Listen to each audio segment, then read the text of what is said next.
வணக்கம், இது உங்கள் AbiUmaiyal சேனல். இன்றைக்கி நம்ம பார்க்க போகிறது வெஜ் மஞ்சூரியன் எப்படி செய்கிறதுன்னு தான் பார்க்க போகிறோம். இது ரொம்பவே நல்லாயிருக்கும். சின்னவங்கள்லேருந்து பெரியவங்க வரையும் எல்லாருக்கும் ரொம்ப பிடிக்கும். இது கேபேஜ் வச்சு நம்ம செய்ய போகிறோம். ரொம்ப சீக்கிரம் செஞ்சிடலாம். இந்த வீடியோ பிடிச்சிருந்தா லைக் பண்ணுங்கள், சப்ஸ்கிரைப் பண்ணலைன்னா சப்ஸ்கிரைப் பண்ணிக்கோங்க, பெல் பட்டனை கிளிக் பண்ணிக்கோங்க. இப்போ வாங்க நம்ம வீடியோக்குள்ளே போகலாம். இது கேபேஜ் கோஸ் நான் 2 கப்பு எடுத்திருக்கேன். இந்த மாதிரி சீவிக்கங்க. நல்லா பொடிசை சீவிட்டிங்கன்னா தான் வேகிறதுக்கு சீக்கிரம் வெந்துடும். அதோட 1 ஸ்பூன் தனி மிளகாய் பொடி போட்டுக்கிறோம். 1 ஸ்பூன் கரம் மசாலா பொடி போட்டுக்கிறோம். இதோட 1 ஸ்பூன் இஞ்சி பூண்டு பேஸ்ட்டு போட்டுக்கிறோம். தேவையான அளவு உப்பு போட்டுக்கிறோம். உப்பு போட்டுட்டு இது எல்லாத்தையும் நல்லா ஒன்றா கலந்துக்கலாம். நல்லா எல்லா பக்கமும் சேர்கிற மாதிரி நல்லா கிளறி விட்டுக்கணும். இப்போது 3 டேபிள் ஸ்பூன் கார்ன்ஃப்ளோர் போடுறோம். அதே மாதிரி மைதா 3 டேபிள் ஸ்பூன் போடுறோம். 2 ஈக்குவல் அளவு. 2ஐயும் போட்டு எல்லாத்தையும் ஒன்றா நல்லா கலந்துருங்க. இது கரெக்டான அளவாக இருக்குது. சப்போஸ் உங்களுக்கு கொஞ்சம் தண்ணி கூடின மாதிரி இருந்ததுன்னா இன்னும் கொஞ்சம் மைதாவும் கார்ன்ஃப்ளோரும் போட்டுக்கலாம். இந்த மாதிரி சின்ன சின்ன பாலாக உருட்டி வச்சுக்கோங்க. ஆனால் இந்த மாவு இதுக்கு கரெக்டாக இருக்குது, எக்ஸ்ட்ரா போட வேண்டியதில்லை. இப்போ எண்ணெயை நல்லா சூடு பண்ணிக்கோங்க. எண்ணெய் நல்லா காயட்டும். எண்ணெய் காஞ்ச உடனே ஒவ்வொன்றா போட்டு எடுத்துருங்க. இப்போ நான் இது சின்ன பாத்திரங்கிறதுனால 2-3 தடவையாக நான் போடுறேன். கொஞ்சம் லைட், இது 2 தடவை நம்ம போட்டு எடுக்க போகிறோம். அதனால் முதல்லையே ரொம்ப ப்ரௌனாக எடுக்க வேணாம், லைட் ப்ரௌனாக எடுத்துடலாம். எடுத்துட்டு அதுக்கப்புறம் திரும்ப ஒரு தடவை போட்டு எடுத்தோம்னா அது நல்லா அந்த கலர் ப்ரௌன் கலர் கொடுக்கும். அதுக்காக தான் 2வது தடவை போட போகிறோம். அதனால் இது ரொம்ப கலர் இல்லாமல் இந்த மாதிரி லைட் ப்ரௌனாக நம்ம எடுத்து வச்சுக்கலாம். இப்போ எல்லாம் போட்டுட்டோம். இப்போ 2வது தடவை போடணும். எண்ணெயை காய வச்சுட்டு இப்போ ஃபஸ்ட்டு போட்டோம்ல அந்த லைட் ப்ரௌன், அதை இப்போ போட்டுற போகிறோம். போட்டுட்டு இப்போ நல்லா கலராக எடுத்துக்குவோம். அப்போ தான் பார்க்கவும் நல்லாயிருக்கும்.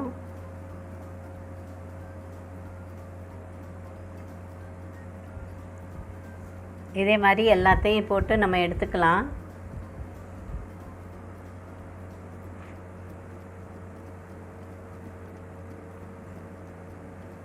இந்த மாதிரி இந்த கலருக்கு வந்துருச்சு. இதுதாங்க சரியான கலரு. இந்த மாதிரி ப்ரௌன் கலருக்கு போட்டு நம்ம எல்லாத்தையும் எடுத்து தனியாக ஒரு பிளேட்டில் வச்சுக்கணும். இது அப்படியே சவங்கும் சாப்பிட்லாம். ரொம்ப நல்லாயிருக்கும். நல்ல கிறிஸ்பியாக நல்லாயிருக்கும் டேஸ்ட்டாக. இப்போது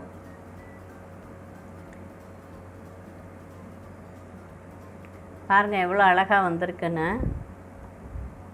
இப்போ ஒரு பாத்திரத்தில் 3 டேபிள் ஸ்பூன் எண்ணெய் ஊற்றிக்கிறோம்.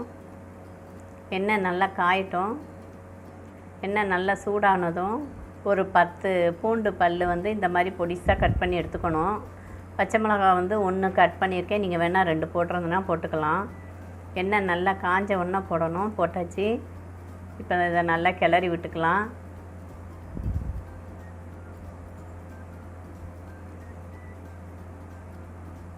இதோட ஸ்ப்ரிங் ஆனியனோட அந்த ஒயிட் இருக்கு இல்லையா, அதை ஒரு 4 பீஸ் எடுத்து சின்னதாக பொடி பண்ணி அதையும் கட் பண்ணி போட்டாச்சு.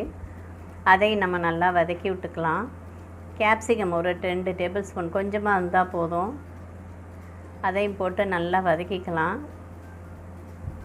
இது எல்லாமே சீக்கிரம் வதங்கிடும். இப்போ நல்லாவே வதங்கி வந்துருச்சு. இந்த டைமில் ஒரு ஸ்பூன் பெப்பர் பொடி போட்டுக்கிறோம்.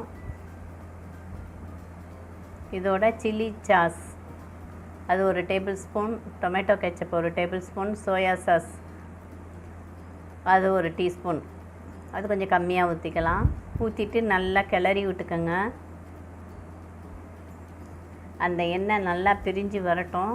அது வரையும் அதை நல்லா கொஞ்சம் கொதிக்க விடணும். நல்லா எல்லா பக்கமும் சேர்கிற மாதிரி கிளறி விட்டுக்கணும். இப்போ நல்லா கொதித்து வரப்போ ஒரு 1/4 கப்பு கொஞ்சமாக விட்டால் போதும் தண்ணி. இந்த டைமில் உங்களுக்கு கொஞ்சம் தண்ணியாக இருக்கிற மாதிரி தெரிஞ்சதுன்னா கார்ன்ஃப்ளோரை ஒரு சின்ன தண்ணியில் கலந்துட்டு இந்த மாதிரி ஒரு 2 ஸ்பூனு 3 ஸ்பூனாக ஊற்றிக்கலாம். தண்ணியாக இல்லை கெட்டியாக இருக்குன்னா இது ஊற்ற வேண்டியதில்லை. கொஞ்சம் திக்னஸ்க்காண்டி இதை இந்த மாதிரி நம்ம ஊற்றிக்கிறோம். ஊற்றிட்டு நல்லா கலந்து விட்டுக்கலாம். இப்போ வந்து ஸ்ப்ரிங் ஆனியன் அந்த க்ரீனை நம்ம அப்படியே தூவி விடுறோம். இது நல்ல ஃப்ளேவர் கொடுக்கும்.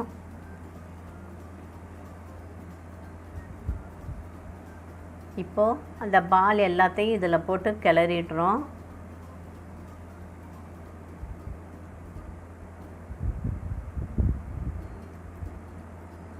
இது ரொம்ப நல்லாயிருக்கும். நீங்களும் செஞ்சு பாருங்கள். ரொம்ப சீக்கிரமும் செஞ்சிடலாம். இது எல்லாருக்குமே பிடிக்கும். இது கோஸுன்றது தெரியவே தெரியாது, சொன்னால் தான் தெரியும். அவ்வளோ டேஸ்ட்டாக இருக்கும். அது பாருங்கள் எவ்வளோ அழகாக இருந்திருக்குன்னு. மேலே ஸ்ப்ரிங் ஆனியனை கொஞ்சமாக தூவி விட்டுக்கலாம். பார்க்கவே ரொம்ப நல்லாயிருக்கு. சாப்பிடவும் ரொம்ப நல்லா இருந்தது.